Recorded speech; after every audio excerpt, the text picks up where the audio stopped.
Warahmatullahi wabarakatuh. Kembali lagi di mata pelajaran Pendidikan Agama Islam dan Budi Pekerti kelas 10. Anak-anak sekalian, kita akan mempelajari materi dengan tema sumber hukum Islam. Namun untuk pada kesempatan kali ini, Bapak akan memperinci lebih detail kembali.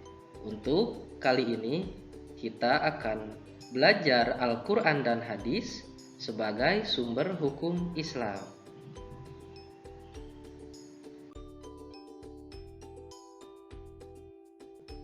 Nah, yang pertama yang akan kita pelajari atau yang akan kita bahas Al-Quran sebagai hukum Islam.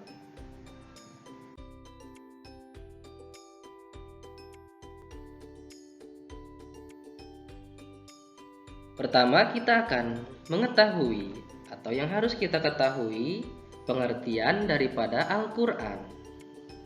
Al-Quran di sini memiliki arti secara bahasa berasal dari kata qara'a yaqra'u qira'atan Qur'anan, yakni sesuatu yang dibaca atau bacaan.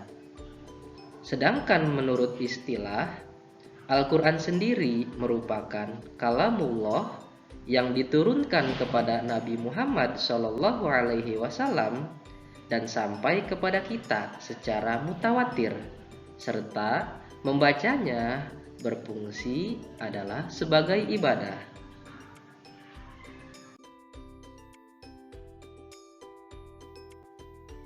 Kita lanjut.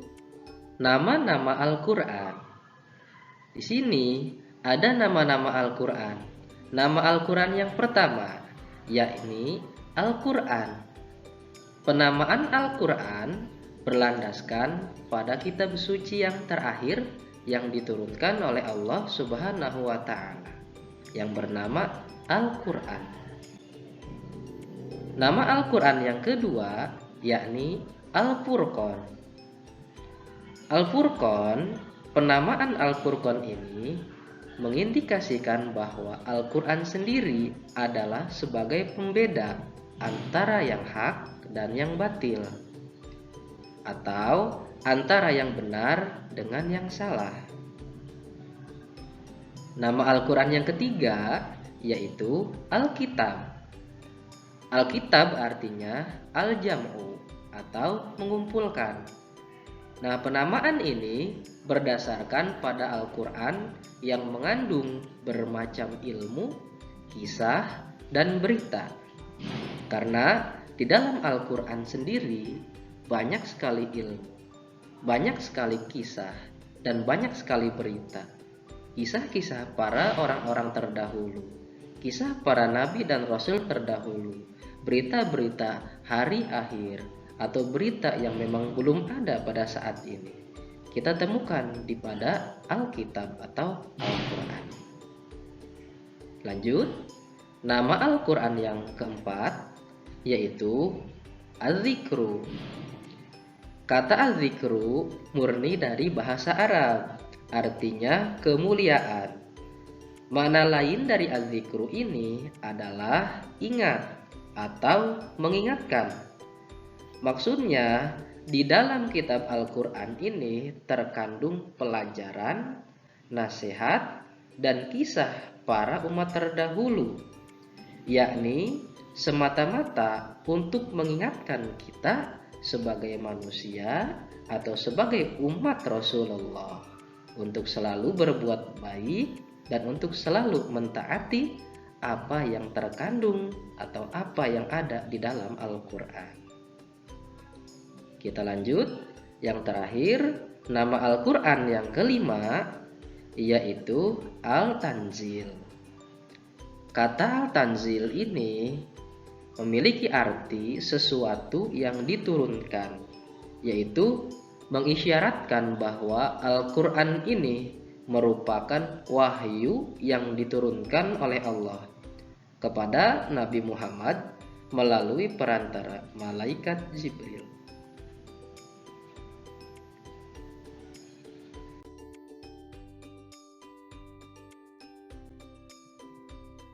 Kita lanjut lagi pada kandungan hukum dalam Al-Quran. Ada berapakah kandungan hukum dalam Al-Quran? Kita bahas. Yang pertama, kandungan hukum di dalam Al-Quran. Yang pertama yaitu hukum akidah atau i'tiqadiyah. Hukum akidah ini adalah sesuatu yang berkaitan dengan keyakinan manusia kepada Allah Subhanahu wa Ta'ala dan juga kepada para malaikat, kitab, rasul, serta hari akhir. Yang kita rangkum semuanya yaitu di dalam rukun iman. Kandungan hukum dalam Al-Quran yang kedua yaitu ada hukum etika atau khuluqiyah. Khuluqiyah di sini yaitu suatu perilaku yang berkaitan dengan kepribadian diri. Di antaranya kejujuran, rendah hati, sikap dermawan, dan menghindari sifat-sifat buruk yang ada pada dirinya, seperti dusta, iri, dengki, dan sombong.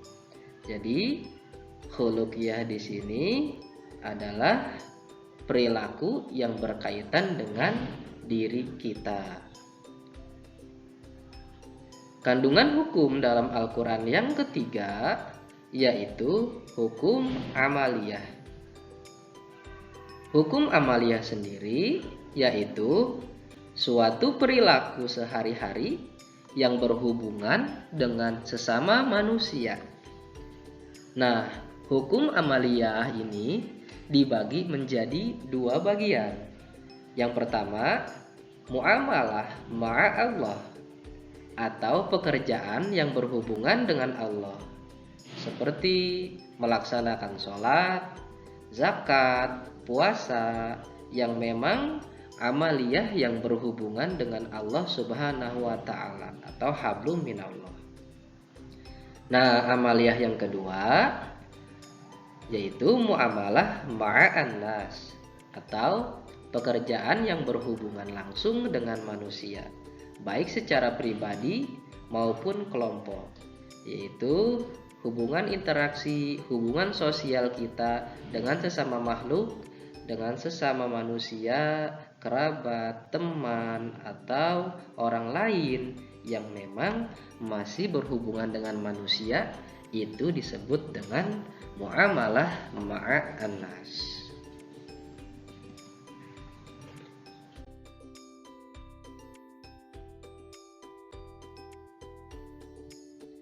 Kita lanjut lagi. Di sini ada cara Al-Quran menjelaskan ayat-ayat hukum. Yang pertama, cara Al-Quran menjelaskan ayat-ayat hukum yang pertama yaitu izmali atau secara global. Nah, penjelasan Al-Quran ini memang bersifat umum, sedangkan sunnah Nabi yang nantinya akan menjelaskan lebih mendetail. Jadi ada cara Al-Quran yang menjelaskan ayat hukumnya itu secara global, tidak secara spesifik atau terperinci. Nanti ada hadis yang menjelaskan secara detail. Nah, cara yang kedua Al-Quran dalam menjelaskan ayat-ayat hukum yaitu secara tafsili atau secara terperinci. Tadi yang pertama secara global dan yang sekarang yang kedua secara terperinci atau tafsili. Tafsili di sini Al-Quran memaparkan hukum secara terperinci dan disertai penjelasan yang detail. Nah, adapun nanti sunnah atau hadis Nabi menjadi penguat atau sebagai penguat penjelasan dari Al-Quran sendiri. Lalu yang terakhir, ada cara Al-Quran menjelaskan ayat-ayat hukum dengan cara isyarah atau isyarat. Nah, penjelasan Al-Quran hanya sebatas pokok hukum, baik secara isyarat maupun secara ungkapan langsung. Nah, adapun nanti sunnah Nabi atau hadis Nabi menjelaskan hukum yang terkandung dalam pokok bahasan tersebut secara terperinci. Jadi, ada 3 cara Al-Quran menjelaskan ayat-ayat hukum. Yang pertama, secara ijmali atau global. Yang kedua, secara tafsili atau terperinci. Dan yang ketiga, secara isyarah. Kita lanjut lagi.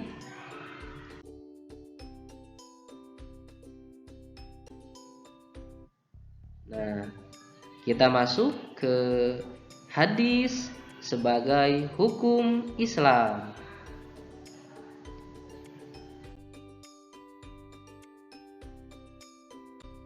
Untuk lebih detail, kita harus memahami terlebih dahulu apa pengertian dari hadis sendiri. Di sini, hadis secara etimologi, hadis ini berasal dari kata hadasa, yang artinya al-jadid atau sesuatu yang baru, atau bisa disebut juga dengan khabar atau kabar. Nah, maksudnya al-jadid di sini adalah lawan dari kata qadim. Qadim di sini artinya lama. Berarti jadid itu adalah baru. Nah, seakan-akan dimaksudkan untuk membedakan antara Al-Quran yang bersifat qadim. Jadi, untuk membedakan antara Al-Quran dengan hadis. Al-Quran sendiri bersifat qadim, lalu hadis bersifat jadid. Lalu secara terminologi atau secara istilah, di sini Al-Ghori memberi definisi sebagai berikut. Jadi, hadis menurut Al-Ghori adalah segala sesuatu yang disandarkan kepada Nabi Muhammad, mulai dari perkataan, lalu perbuatan, takrir atau sifatnya, yaitu disebut dengan hadis. Kita lanjut.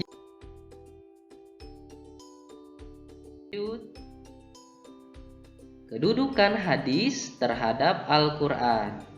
Nah, di sini ada kedudukan hadis terhadap Al-Quran. Kedudukan hadis terhadap Al-Quran yang pertama, nah, Al-Quran dengan sifat yang qat'i atau al-wurud, keberadaannya yang pasti dan diyakini. Nah, sudah seharusnya kedudukannya ini lebih tinggi dari hadis, di mana status hadis ini terkecuali yang mutawatir adalah dhoni al-wurud. Lalu, kedudukan hadis terhadap Al-Quran yang kedua, yakni hadis ini berfungsi sebagai penjelas dan penjabar atas Al-Quran. Jadi ketika ada ayat Al-Quran nanti yang memang bersifat mujmal atau global, nanti akan diperjelas oleh hadis dan dijabarkan oleh hadis secara terperinci. Lalu yang ketiga, kedudukan hadis terhadap Al-Quran. Di sini ada sikap para sahabat yang selalu merujuk kepada Al-Quran terlebih dahulu. Nah, jika bermaksud mencari jalan keluar atas suatu masalah. Nah, nanti jika di dalam Al-Quran sahabat tidak ditemukan atau sahabat tidak menemui rujukan, maka mereka akan merujuk kepada sunnah atau hadis yang mereka ketahui, atau bisa menanyakan kepada sahabat yang lain. Lalu kedudukan hadis terhadap Al-Quran yang keempat, di sini ada hadis Mu'adz. Secara tegas menyatakan kedudukan antara Al-Quran dan hadis. Jadi hadis Mu'adz ini terkenal dengan kisah seorang Mu'adz yang ditanya oleh Rasul ketika itu yang jauh dari Rasul. Ketika beliau ditanya, dengan cara apa engkau menetapkan hukum? Ya Rasul, aku akan menetapkan hukum melalui Al-Quran yang pertama. Lalu Rasul menjawab kembali, ketika di dalam Al-Quran kamu tidak temukan, dengan cara apa kamu menetapkan?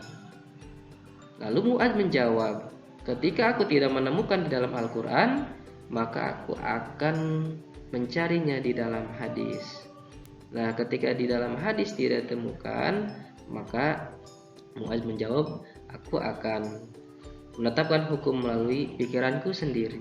Jadi kesimpulannya, kedudukan hadis di sini adalah setelah Al-Quran. Jadi Al-Quran terlebih dahulu, setelah Al-Quran baru hadis sebagai sumber hukum Islam.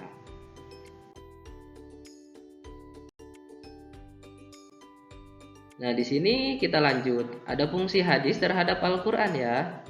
Nah, yang pertama di sini fungsi hadis terhadap Al-Quran, fungsinya adalah menegakkan kembali keterangan atau perintah yang terdapat di dalam Al-Quran. Nah, dalam hal ini, hadis datang dengan keterangan atau perintah yang sejalan dengan Al-Quran. Jadi, secara sederhananya, fungsi hadis terhadap Al-Quran di sini adalah sebagai menegakkan kembali keterangan atau perintah yang terdapat di dalam Al-Quran. Lalu fungsi hadis yang kedua yaitu menjelaskan dan menafsirkan ayat-ayat Al-Quran yang datang secara mujmal. Nah, di sini ada tiga hal. Yang pertama, menafsirkan serta memperinci ayat yang bersifat umum. Yang kedua, menghususkan ayat yang bersifat umum. Dan yang ketiga, memberi batasan terhadap ayat yang bersifat mutlak. Fungsi yang ketiga yaitu menetapkan hukum-hukum yang tidak ditetapkan oleh Al-Quran atau yang disebut dengan bayan tasyri. Jadi ketika di dalam Al-Quran tidak ada ketetapan hukum, maka hadis atau fungsi hadis adalah menetapkan hukum yang tidak ada di dalam Al-Quran.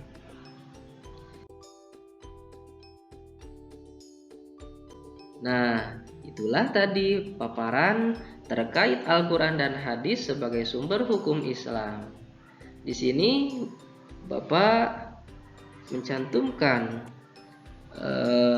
kata kutipan daripada Imam Al-Ghazali, menuntut ilmu adalah takwa, menyampaikan ilmu adalah ibadah, mengulang-ulang ilmu adalah zikir, mencari ilmu adalah jihad. Semoga kita sebagai pencari ilmu merupakan jihad kita di dalamnya. Amin ya robbal alamin. Itu saja yang dapat Bapak sampaikan, dan kurang lebihnya mohon dibukakan pintu maaf yang seluas-luasnya. Bapak akhiri, Assalamualaikum warahmatullahi wabarakatuh.